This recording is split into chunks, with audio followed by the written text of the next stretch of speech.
ठीक है, आ गया सब लोग।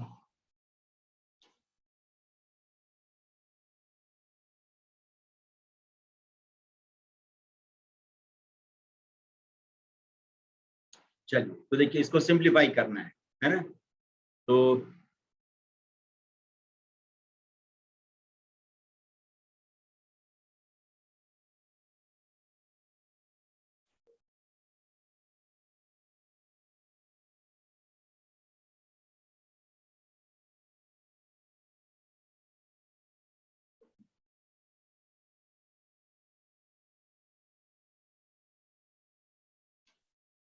ठीक है, अब आइए, अब यहाँ पर ये जो हमने अभी सीखा कि एनसीएन की वैल्यू होती है 1, चाहे एन कुछ भी हो, इसका यूज करते रहिएगा। क्योंकि टेक्निकल एग्जामिनेशन है तो थोड़ा सा टेक्निक तो खोजेगा ना।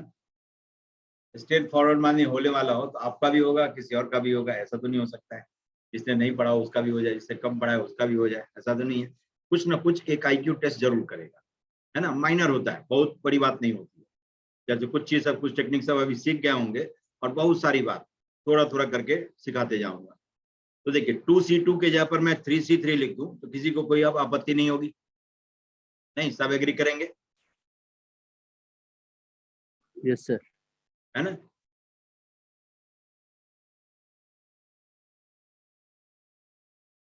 ठीक है, 20C2 समझ गया कि 2C2 के जगह पर मैंने माइनर चेंज किया, 3C3 लिख दिया। ये बहुत बड़ी बात नहीं है, ठीक है, लेकिन इसके लिए ये समझ होना बहुत जरूरी है। समझ, यहीं पर आप दूसरे को डिफ्रेंशिएट कर देंगे। दूसरे को डिफ्रेंशिएट करते समय आपको यही चीज काम देगा। नहीं, इसीलिए होता क्या है कि मान ली बच्चों के बीच में कंपटीशन हो, तब तो कोई बात नहीं है। तब तो जो जितने आईक्यू लेवल का होगा उस हिसाब से अच्छा करेगा लोअर स्टेज में। और मतलब इन जनरल होता है ऐसा। लेकिन हायर स्टेज में अब जो आगे आकर के होगा, उसमें क्या होगा कि जो बच्चा मुझसे तेज होगा वो आपसे compete कर लेगा। समझ गए कि जो बच्चा या जिस बच्चे को पढ़ाने वाला मुझसे अच्छा होगा वो आपसे compete करेगा, नहीं तो नहीं कर सकता है compete। कैसे करेगा? ठीक है, तो इसलिए कि अब जो चीज जो बातें बताई जाएगी वो आपके लेवल के बच्चों की बात नहीं है ना। वो बहुत सारे हैं पापड़ बेलने के बाद जो रिजल्ट आता है उसका नतीजा है। ठीक है, तो इसीलिए इन सब चीजों को धीरे धीरे सीखते जाएं, चुपचाप सीखते जाइए, आराम से काम करते जाइए। कुछ समय आएगा जो अभी बाय द वे आपको कहता होगा कि तुमसे मैं ज्यादा जानता हूँ या कंपेरेबल हूँ, बाद में वो सर छुपाते फिरेगा, है ना। उसको मौका नहीं मिलेगा कि अब सीखो, ऐसी भी स्थिति आ जाएगी। तो देखिए 2C2 को 3C3 में से मैंने चेंज कर दिया, माइनर चेंज, है ना। But this will have major effect. किसमें? अब किस फॉर्मूले का मैं यूज करूंगा? NCR plus NCR plus 1 equal to क्या हो जाएगा? N+1 CR+1। अब इसी फॉर्मूले का मैं बार बार यूज करूंगा। अब जरा देखिए इन दोनों में इसका यूज किया जा सकता है कि नहीं किया जा सकता है? देख के बताइए। Yes sir. ऊपर वाला इंडेक्स सेम है, नीचे में 1 का गैप है, यही तो रियल प्लेटफॉर्म है इसके लिए, है ना। तब इन दोनों के समेशन को क्या लिख लेंगे आप? 3 + 1 4, है ना। और C दोनों में जो सबसे बड़ा है वो 3, 4C3। ठीक है, आ गया। तो फर्स्ट 2 का समेशन हो गया 4C3। चलिए नेक्स्ट ऑनवर्ड मैं लिखता हूं 4C2, 5C2, 6C2, 20C2। ठीक है, यहां तक सुरक्षित पहुंच गए। अब जरा देखिए, अब इन दोनों पर इस ऊपर वाले फॉर्मूले का यूज किया जा सकता है कि नहीं किया जा सकता है? देख के और सोच के बताइए। यस सर, कर सकते हैं। कर सकते हैं। अब देखिए, अब मुझसे ज्यादा तो आप करेंगे। अब 5C3 एंड प्लस, अब इसके आगे लिखिए 5C2, 6C2 and so on 20C2। ठीक है, अब देख के बताइए इस पर इसका यूज होगा कि नहीं होगा? यस सर, होगा। अब देख रहे हैं, बस एक चिंगारी लगानी थी, एक चिंगारी लगानी, बहुत बड़ा नहीं था। देख रहे हैं, माइनर चेंज हमने किया और इसका कितना मेजर इफेक्ट हो रहा है कि इंटायर सीरीज विल श्रिंक। तो 6C3 प्लस अब आगे वो टर्म आएगा जिस पर कि आप इसका यूज कर सकते हैं, है ना, इस फॉर्मूले का यूज कर सकते हैं 20C2। अब ऑब्जर्वेशन, है ना, क्योंकि ऑब्जर्वेशन भी पार्ट ऑफ एजुकेशन होता है। ठीक है, तो जैसे यहां तक हमने देखा 3C2 तक, यहां तक सॉल्व करेंगे तो क्या आ जाएगा 4C3, वही आया। ठीक है, 4C2 तक सॉल्व करेंगे तो 5C3 आ जाएगा, जो क्या आया 5C3। 4C2 तक सॉल्व करेंगे 5C3, तभी 5C2 के साथ मिलकर के फॉर्मूले का यूज करवाएगा। 5C2 तक सॉल्व करेंगे तो 6C3 आ जाएगा, आया 6C3 प्लस 6C2 मिलकर के फॉर्मूले का यूज होगा। तो इसका मतलब यहां तक जब आप सॉल्व करेंगे तो क्या आएगा, मैं लिख देता हूं, और ये आएगा कि नहीं आएगा ये बताना आपको है। 20C2 तभी तो उस फॉर्मूले का यूज होगा। नहीं, yes sir 21C3 20C2 plus 20C एक अगला इंडेक्स, उसी में इस फॉर्मूले का यूज करेंगे। ये फाइनली अपना 21C3 हो गया, 21C3 आ गया। यस सर अब देखिए इसको और आप चाहते हैं सिंप्लीफाई करें, कर सकते हैं 21/3 और इंटू 20C2, दूसरी प्रॉपर्टी का यूज, है ना, n को बाहर निकाल लिया, n r को बाहर निकाल लिया और एक कम का कॉम्बिनेशन, 21 बाहर 3 बाहर, 21 के जगह पर 20, 3 की जगह पर 2। ठीक है, ये 7 और इंटू 20C2 हो गया। यस सर समझ गए इसको, दूसरी प्रॉपर्टी का भी, यस सर ये तीसरी प्रॉपर्टी थी, इसका भी यूज हो गया, यस सर इसी के साथ दूसरी का भी यूज हो गया, है ना। अब आइए अब एक और काम,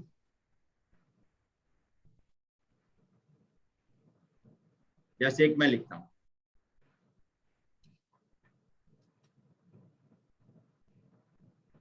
ठीक है, इसमें किसी को कोई दिक्कत तो नहीं?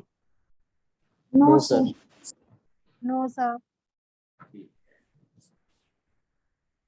अब देखिए अब एक मैं लिखता हूं, जैसे इसको कहता है सिंप्लीफाई करो, जैसे बेसिक में आता है, ये कहीं भी आप हंसते खेलते बता सकते हैं किसी को, है ना, कोई मैं परेशान वाला कम नहीं करूंगा। 1 into 1 factorial plus 2 into 2 factorial plus 3 into 3 factorial, और ऐसे ही करके n और इंटू n फैक्टोरियल, इसको कहता है सिंप्लीफाई। ठीक है, तो अब जरा देखिए इसको मैं सिग्मा फॉर्म में लिख रहा हूं, सिग्मा, ये भी सीखना है धीरे धीरे, r और इंटू r फैक्टोरियल, इसको लिख लेते हैं, इसको समेशन फॉर्म में लिखें तो ऐसे लिख सकते हैं r into r factorial, where r varies from 1 to n। ठीक है, इस पूरे को कलेक्टिवली आप इस तरह से समेशन के फॉर्म में लिख सकते हैं, सिग्मा के फॉर्म में। सिग्मा का मतलब होता है ऐड करना। कैसे, तो r की वैल्यू 1 से लेकर n तक लगातार जो भी नेचुरल नंबर होता होगा वो रख कर, तो r की वैल्यू 1 रखेंगे तो पहला टर्म आएगा, r की वैल्यू 1 रखते हैं तो पहला टर्म आ जाएगा। यस सर r की वैल्यू Yes, 2 रख दें तो दूसरा टर्म आ जाएगा। Yes sir r equal to 3 रखने पर तीसरा टर्म आ जाएगा। Yes sir r equal to n रखेंगे तो आखिरी टर्म, लास्ट टर्म यस आ गया। तो इसका समेशन फॉर्मूला, अब देखिए कैसे मैंने क्यों लिखा है तो अभी मैं बताता हूँ आपको। Sigma r varies from 1 to n, अब इस r को ऐसे लिख सकते हैं r प्लस 1 और माइनस 1 दिखा सकते हैं। Yes r sir factorial, yes sir ठीक है, इसमें किसी को कोई आपत्ति नहीं, समझ गए। r प्लस 1 माइनस 1 मैंने कर दिया, कोई गलत नहीं किया, 1 ऐड करके 1 सब्ट्रैक्ट कर दिया r में, तो बराबर है। यस सर अब देखिए अब इसको मैं लिख लेता हूं, sigma r varies from 1 to n, r प्लस 1 और इंटू r फैक्टोरियल और माइनस ऑफ r फैक्टोरियल, इसको ऐसे लिख सकते हैं। r factorial Yes, common sir. था, दोनों में मैंने डिस्ट्रीब्यूट कर दिया, मल्टीप्लाई कर दिया, ये हो सकता है। यस सर यस सर अब देखिए अब मैं इसको लिख देता हूं, sigma r varies from 1 to n। अब जरा इस टर्म को देख के बताइए, ये r प्लस 1 का फैक्टोरियल है कि नहीं है? r फैक्टोरियल होता 1 2 3 से लेकर के कहां तक का प्रोडक्ट, r तक का, अब इसमें r+1 मल्टीप्लाई कर दें, तो r+1 इंटू r फैक्टोरियल लिखेंगे तो 1 2 3 से लेकर के r तक का प्रोडक्ट तो था ही, और एक अगला r+1 भी आ गया, नहीं आ गया, इसको r+1 फैक्टोरियल कह सकते हैं। 1 से लेकर के r+1 तक का प्रोडक्ट r+1 फैक्टोरियल हो गया। Yes, sir. और माइनस r फैक्टोरियल। ठीक है, अब देख के बताइए ये ठीक है, यहां तक पहुंच गया सुरक्षित? Yes, sir. Yes. ठीक है, एक ही को मैंने क्लब किया, r+1 into r factorial, r+1 factorial, और आज ही इतने बार मैंने इसको करवा दिया कि अब आप ये चाह के भी नहीं गलती कर पाएंगे, है ना, इसको आप अब चाह के भी गलती नहीं कर पाएंगे, इतने बार मैंने इसका यूज करवा दिया। एक बाहर निकालेंगे तो कम का फैक्टोरियल आएगा, है ना, एक अगले से मल्टीप्लाई कर देंगे तो अगले वाले का फैक्टोरियल पहुंच जाएगा। r फैक्टोरियल में r+1 मल्टीप्लाई कर दें, r+1 का फैक्टोरियल, ठीक है, r+1 फैक्टोरियल में से r+1 निकाल लें तो r फैक्टोरियल रह जाएगा। ठीक, अब चलिए, अब इसमें इस फॉर्म में रिड्यूस करने के बाद ये दो लगातार नंबर का फैक्टोरियल है, दो कंसेक्यूटिव नंबर का फैक्टोरियल, तो इसमें रिड्यूस करने का ये टेक्नोलॉजी, ठीक है, ये इसकी टेक्नोलॉजी है, ऐसे सीरीज को सॉल्व करने की टेक्नोलॉजी है। अब इसमें r=1 रख करके पहला टर्म लिखिए, है ना, इसी का अल्टरनेटिव फॉर्म है, कहीं चेंज नहीं हुआ है, इसी में देख रहे हैं सेम चीज को अलग अलग फॉर्म में हमने लिखा है, अलग अलग तरीके से लिखा है, लेकिन चेंज नहीं किया है, कहीं क्वेश्चन को चेंज नहीं किया, सब इक्वल इक्वल लिखा है, इसका बराबर होता है और दिख भी रहा था, सब जगह इक्वल था, सिर्फ फॉर्म चेंज हुआ है। r=1 रखे, r=1 रखे तो पहला टर्म क्या आएगा, 2 फैक्टोरियल और -1 फैक्टोरियल आ जाएगा। r=1 रखने के बाद नेक्स्ट r=2 रखिए, 3 फैक्टोरियल -2 फैक्टोरियल हो जाएगा, ठीक है। r=3 रखिए, 1 2 के बाद 3 का नंबर है, 4 फैक्टोरियल -3 फैक्टोरियल हो जाएगा।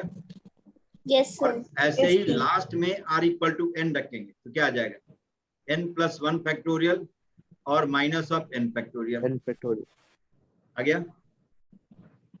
अब जरा इन सबको देख करके कुछ लग रहा होगा, 2 फैक्टोरियल और -2 फैक्टोरियल कैंसिल हो जाएगा। Yes, sir. Yes, sir. 3 factorial और -3 फैक्टोरियल कैंसिल हो जाएगा। Yes, sir. हो जाएगा। ऐसे ही 4 फैक्टोरियल कहीं ना कहीं होगा आगे, उससे कैंसिल होगा, इसको मैं दूसरे कलर से लिख देता हूँ, है ना, ये n फैक्टोरियल अपने पीछे कुछ होगा उससे कैंसिल होगा, समझ गए। इस तरह के कैंसिलेशन में 2 ही टर्म बचता है, एक जो सबसे बड़ा हो वो और एक जो सबसे छोटा होगा वो। नहीं, इस तरह से जब साइक्लिक कैंसिलेशन हो, साइक्लिक कैंसिल मतलब अल्टरनेट कैंसिल होते जाए, अब उसमें बाय द वे आपको नहीं पता चले कि कौन बचेगा और कौन रहेगा, तो आप सीधा जो जनरल रूल ऑफ लॉ है कि he that is down needs fear no fall, जो सबसे गिरा हुआ है उसको गिरने का डर क्या होगा, है ना, वो कैंसिल नहीं होगा। पिस्ता हमेशा मीडियोकर है, नहीं, पिस्ता हमेशा मीडियोकर है, तो जो सबसे बड़ा है वो सबको पिसता ही है, तो वो पिसेगा क्यों, वो बच जाएगा। और जो सबसे नीचे है he that is down needs fear no fall, उससे किसी को दुश्मनी ही नहीं होगी, तो अपने आप को मान चुका है मैं बॉटम में हूँ, इसीलिए वो बच जाता है। तो 2 ही बचता है इस तरह के साइक्लिक कैंसिलेशन में, एक सबसे बड़ा और एक सबसे छोटा, तो n+1 फैक्टोरियल रह जाएगा और -1 फैक्टोरियल, और 1 फैक्टोरियल की वैल्यू कितनी होगी, 1, n+1 फैक्टोरियल और -1।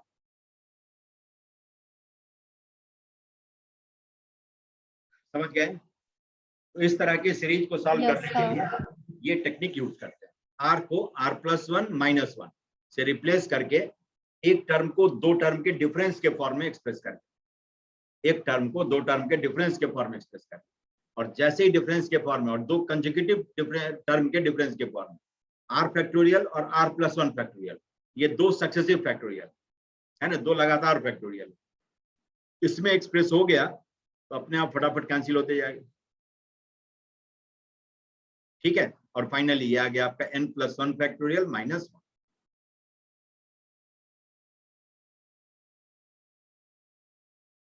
ठीक है, सब लोग लिख लिए? Yes, sir. ठीक है, Yes, किसी sir. को कोई दिक्कत तो नहीं इसमें? No, sir. चलिए, अब आइए, अब जरा इसके दूसरे पहलू पर विचार करते हैं। इस पर और कुछ कोफिशिएंट में रिलेशन देखेंगे, लेकिन समय आने पर। अभी जितना समझ सकता था उतना मैंने आपको बताया। ये एनसीआर को यूज टू बनाने के लिए मैंने किया। अब जरा देखिए, बाइनोमियल एक्सपेंशन जो आपका है a plus B raise to the power n, है ना, a plus B raise to the power n, जिसको मैंने लिखा था NC0 a raise to the power n b raise power 0, NC1 a raise to the power n minus 1 b, NC2 a raise to the power n minus 2 b square, और होते होते NCn a raise power 0 b raise to the power n।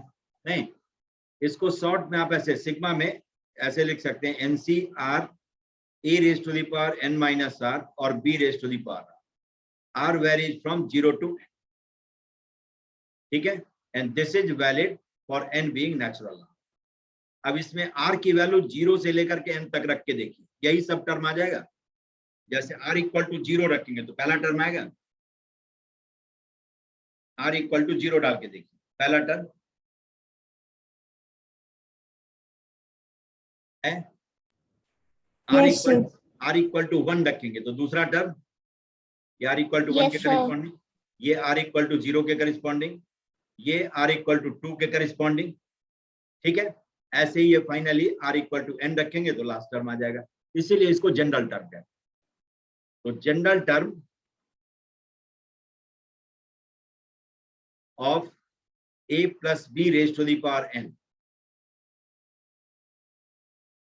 ठीक है, इसको लिखते हैं general term of this is T R plus 1, T for term है, और r प्लस 1 का मतलब r plus 1th term, is NCr a raise to the power n minus r b raise to the power r। यहाँ समांड में जो लिखा हुआ है, सिग्मा के अंदर में जो लिखा हुआ है वही मैंने यहाँ पर लिखा है। अब जरा r इक्वल टू 0 रखेंगे, फॉर r इक्वल टू 0, ये t1 आ जाएगा, t1 is NC0 a raise पर n माइनस 0 b रेज पर 0। तो देखिए, तो पहला टर्म यही है, इस रिलेशन में r इक्वल टू 0 डालें तो यही आएगा। Yes sir. आएगा, और Yes, sir. टी टर्म के लिए है, और 1 का मतलब पहला नंबर ऑफ टर्म, नीचे जो आएगा वो उतने नंबर का टर्म होगा। r इक्वल टू 1 रखिए इसमें, तो t2 आ जाएगा, NC1 a raise to the power n minus 1 और b,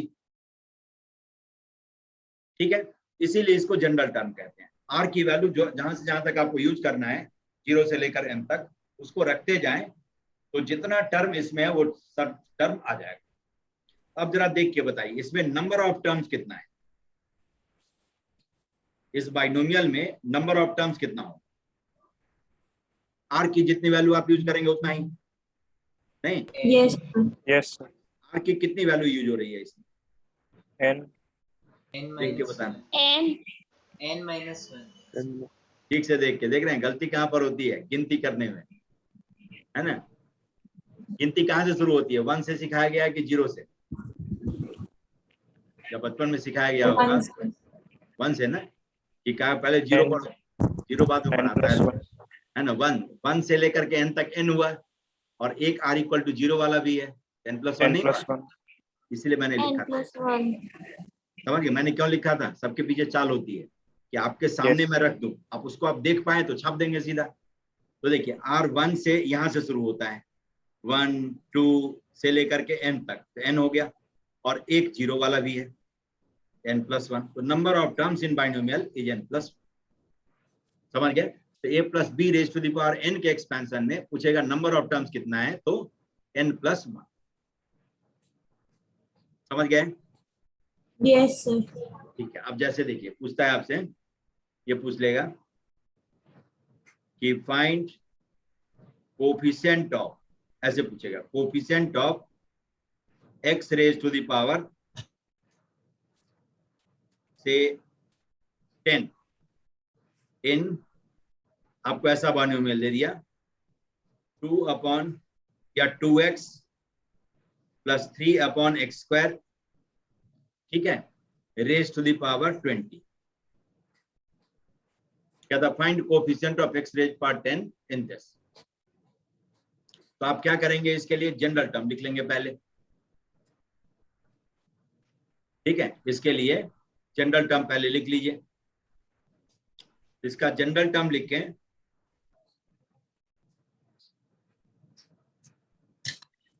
तो TR+1 ये लिखते हैं, 20CR NCR, इसी में मैं लिख रहा हूं। a के जगह पर है 2x, तो 2x raise to the power 20 minus r, और b के जगह पर क्या है 3/x², तो 3/x² raise to the power r। हो गया जनरल टर्म। देखिए a के जगह पर था 2x और b के जगह पर था 3/x², तो a raise to the power n minus r, b raise to the power r, यही आपका जनरल टर्म है। अब जरा देख के बताइए, 20CR 2 raise to the power 20 minus r, x raise to the power 20 minus r, ठीक है, into 3 raise to the power r divided by x raise to the power 2r। आ गया? अब इसको आप लिख सकते हैं, सबसे पहले जनरल टर्म लिख लेते हैं। क्यों लिखते हैं तो मैं बताऊं। 20CR 2 raise to the power 20 minus r, x raise to the power 20 minus r और minus of 2r, like term सबको एक साथ कर लीजिए, और 3 raise to the power r, सारे x को मैंने इकट्ठा कर दिया, ठीक है। ये हो गया आपका 20CR 2 raise to the power 20 minus r और into 3 raise to the power r। ये सब तो कांस्टेंट है, r की कोई वैल्यू रखेंगे तो कांस्टेंट आ जाएगा, और x के पावर में 20 माइनस ऑफ 3। समझ गए? पहले जनरल टर्म इस तरह से अरेंज करके लिख लेते हैं। इस तरह से अरेंज जो करके आ गया, अब आपको काम क्या करना है, जिस x के पावर का कोएफिशिएंट कहता है निकालने के लिए, इसमें x के पावर में जो नंबर आया उसको उसके बराबर कर दीजिए। तो for coefficient of x raise to the power 10, हमें वो टर्म लाना है जिसमें x रेज पावर 10 होता हो। तो 20 माइनस 3r की वैल्यू कितनी होनी चाहिए? 10, तभी तो x रेज पावर 10 वाला टर्म आएगा। Yes sir. ठीक है, ये जनरल टर्म है, ये जनरल टर्म है। इसी में r की वैल्यू 0, 1, 2 से लेकर 20 तक रख करके आप सारा टर्म निकालेंगे। तो जब कहीं x रेज पावर 10 का टर्म होता होगा तो इसी में जनरल टर्म में r की कोई ना कोई वैल्यू रखेंगे तो x रेज पावर 10 आ जाएगा। वही x रेज पावर 10 का कोएफिशिएंट बनाएगा, उसके पीछे जो नंबर है ये सब, ये x raise power 20 minus 3r का कोएफिशिएंट बनाएगा r के उस वैल्यू के लिए। अब यहां से देखिए r की वैल्यू क्या आई, 10/3, ठीक है। अब आप क्या करें, coefficient of x raise power 10 पूछा था, और x के पावर में जो नंबर आया उसको 10 के बराबर करने के बाद r की वैल्यू जो आई वो 10/3। लेकिन आज की बात है, ये बताया था कि NCR कब डिफाइंड होता है। NCR इज डिफाइंड इफ का मतलब इफ एंड ओनली, इसके अलावा कोई और शर्त नहीं है। n is natural number, r is whole number and n is greater than और इक्वल टू r। ये तीन तो होना ही चाहिए, तभी NCR डिफाइंड होगा, वरना इग्नोर इट, ठीक है। अब जरा बताइए कि r की ऐसी वैल्यू परमिटेड है NCR में? No sir. नहीं है। देख रहे हैं 20CR है, r के जगह पर 10/3 कहां से रख सकते हैं? r is whole number, r तो होल नंबर होना चाहिए। इसका मतलब this r is not permissible, तो no r can make such term. इसका मतलब ऐसा टर्म नहीं है ना। तो therefore no such term exist, no such term exist. क्यों? तो r is not whole number, this is not whole number, no such term exist. समझ गए? तो देयरफॉर कोएफिशिएंट क्या लिखेंगे? टर्म पूछे आपसे कि term containing x raise power 10, तो कहेंगे नोट सच टर्म एग्जिस्ट। लेकिन सवाल है कि find coefficient of x raise power 10, तो कुछ आंसर तो क्वेश्चन का दिया आता है।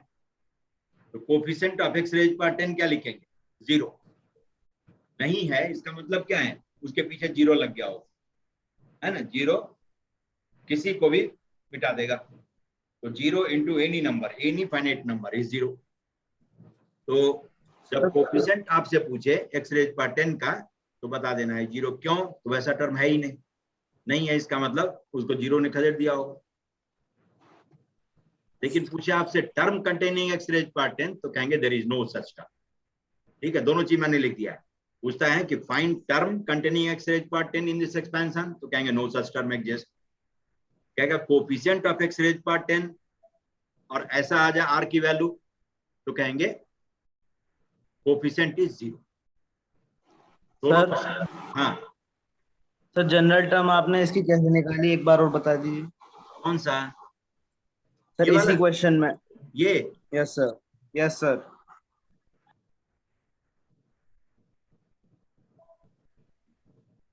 ठीक है, ये देखिए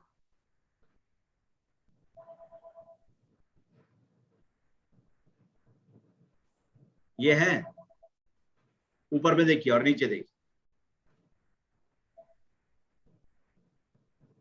इसको देखिए और इसे देखिए, दोनों मिल रहा है कि नहीं? देख के बताइए। Yes sir. मिल रहा है?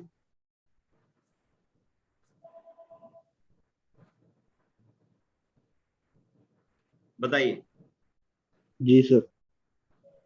ठीक है, समझ गए हैं? सर आपने coefficient of x raise to the power 10 कैसे निकाला है फिर बता दीजिए। अच्छा, ये पहले समझ गए। TR+1 कैसे हाँ लिखा? सर। a के जगह पर जो था 2x, उसके पावर में मैंने n-r रेज कर दिया।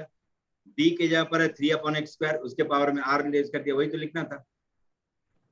n के जगह पर है 20 लिख दिया। n equal to 20, a equal to 2x और b इक्वल टू 3/x² है।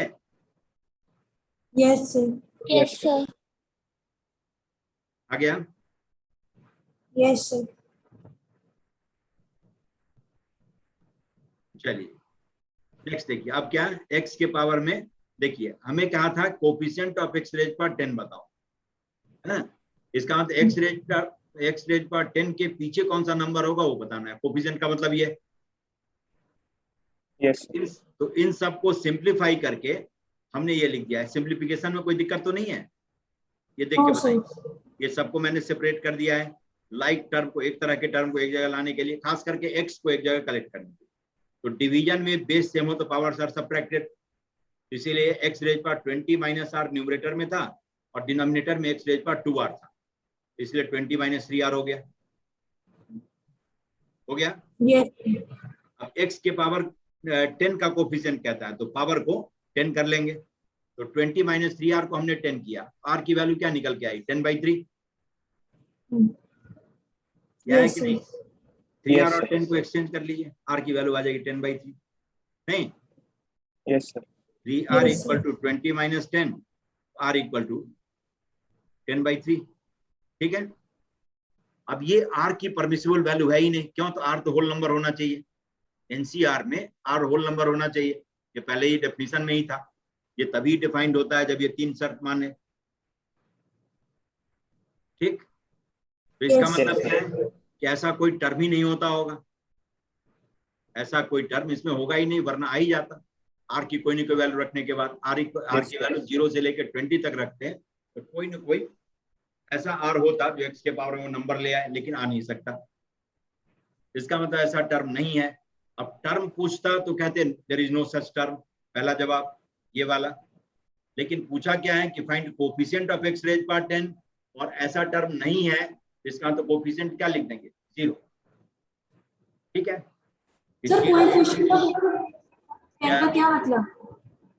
इसका sir coefficient of x raise to the power 10 का मतलब क्या है? 10 का मतलब ये है, जैसे कहीं एक्सपेंशन में 2x³ लिखा हुआ है तो 2 को कहते हैं कोफिशिएंट ऑफ x³। समझ गए? 5x4 लिखा हुआ है तो 5 को कहते हैं coefficient of x raise power 4। समझ गए? तो कहता है कि इसको एक्सपेंड करके लिखो बाइनोमियल थ्योरम से, है ना? बाइनोमियल थ्योरम जो अभी मैंने बताया था उससे एक्सपेंड करके लिखूं तो कहता है कि x रेज पावर 10 का कोफिशिएंट क्या आएगा ये बताओ।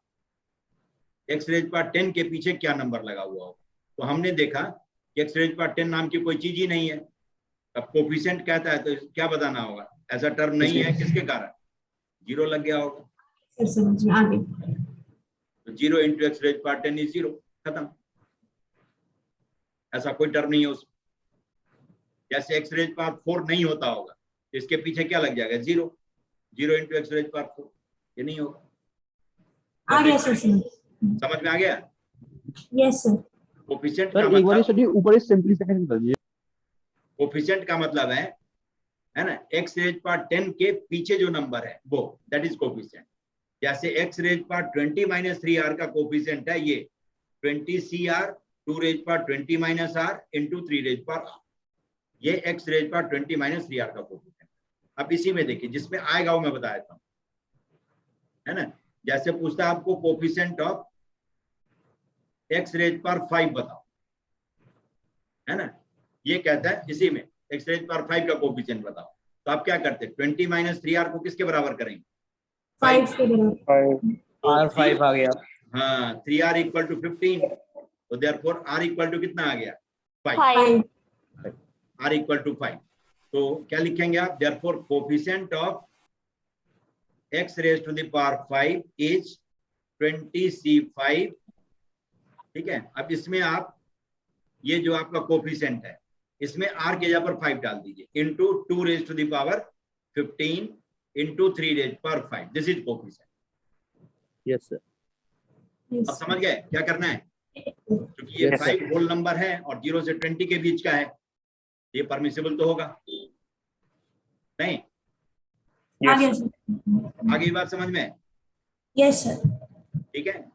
तो ये हो गया। अब जैसे आपसे पूछता है कोफिशिएंट ऑफ, है ना, x raise to the power से, अब ले लेता हूं 8, ये पूछता है कितना है, तो क्या लिखेंगे, 20 माइनस 3r इक्वल टू 8, तो इसका मतलब 3r इक्वल टू 12, तो देयरफॉर r इक्वल टू 4। अब r इक्वल टू 4 रखने के बाद जो कोफिशिएंट आएगा वही आ जाएगा, therefore coefficient is 20c4 into 2 raise power 20 minus 4 तो 16 और इंटू 3 रेज पावर 4। समझ गए।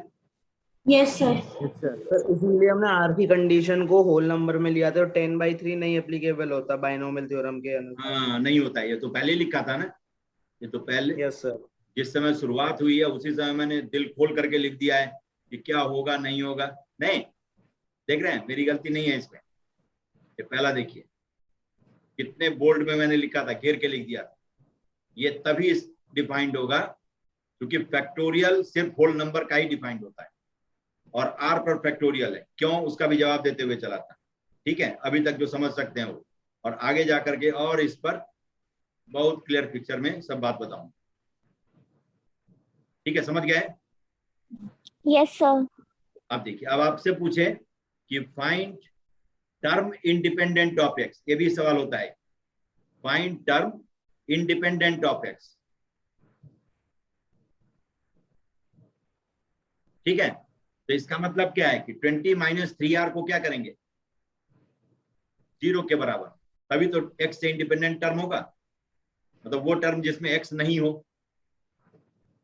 उसके लिए x के पावर में जो नंबर आया वो कितना हो जाना चाहिए, 0, तभी तो x एलिमिनेट हो जाएगा। हाँ सर। Yes sir. ठीक है, तो अब जरा देखिए 20 माइनस 3r को 0 करें तो r की वैल्यू कितनी आ जाएगी, 20/3। This is also not whole number. इसका मतलब क्या है, कितना भी सर पटक ले, x से इंडिपेंडेंट, x से आजाद कोई टर्म नहीं आ सकता। देयरफॉर नो, अब यहां पर जवाब क्या होगा अपना, नो सच टर्म एग्जिस्ट। समझ, यहाँ 0 नहीं कहेंगे, यहाँ 0 नहीं कहेंगे, यहाँ पर कहेंगे के साथ ही होगा। हाँ, टर्म है ही नहीं, तो टर्म पूछ रहा है ना, टर्म पूछ रहा है तो टर्म के लिए जवाब देना है, नहीं आ रहा है तो नहीं है, सीधी बात। ठीक है, कि टर्म जब पूछ रहा है तो टर्म इंडिपेंडेंट ऑफ एक्स नहीं है, तो सीधा बोलना है कि नहीं है। ठीक, और जब पूछता Yes, sir. Coefficient of certain power of x और वो वैसा टर्म नहीं है, तब कहेंगे कोफिशिएंट इज 0, है ना। टर्म के बारे में नहीं कहते टर्म इज 0, टर्म है तो बताना है, नहीं है तो बोलना है कि भैया ऐसा टर्म नहीं है, ठीक है। जैसे कहता है term containing x raise power 5, तो कहते यस है। कौन सा टर्म है? जैसे आपसे कोफिशिएंट पूछा, यही पूछता कि term containing x raise to the power 5, तो क्या लिखते, क्या हमारा जवाब होता? ये होता 20c5, 2 raise power 15, 3 raise power 5 और x raise to the power 5, ठीक है। ये टर्म था और x रेज पावर 5 का ये कोफिशिएंट है, समझ गए। ऐसा टर्म है, r की वैल्यू आ गई तो पूरा टर्म रिपोर्ट करना है कि टर्म तुम्हारा ये है, ले लो। और जब कोफिशिएंट पूछे किसी पावर का, तो उस पावर ऑफ x के पीछे जो नंबर लगा होता है उसको कोफिशिएंट कहते हैं, तो वो बता देना है, समझ गए। अब यहाँ पर सवाल क्वेश्चन ये था कि टर्म इंडिपेंडेंट ऑफ x बताओ, और हमने देखा कि उसके लिए जो r की वैल्यू चाहिए वो r हम लिख नहीं सकते, क्योंकि r must be whole number का ही फैक्टोरियल डिफाइंड होता है, और r पर तो फैक्टोरियल ऑपरेट हुआ है, तो इसीलिए ऐसा कोई टर्म आएगा ही नहीं, no such term will exist, ठीक है।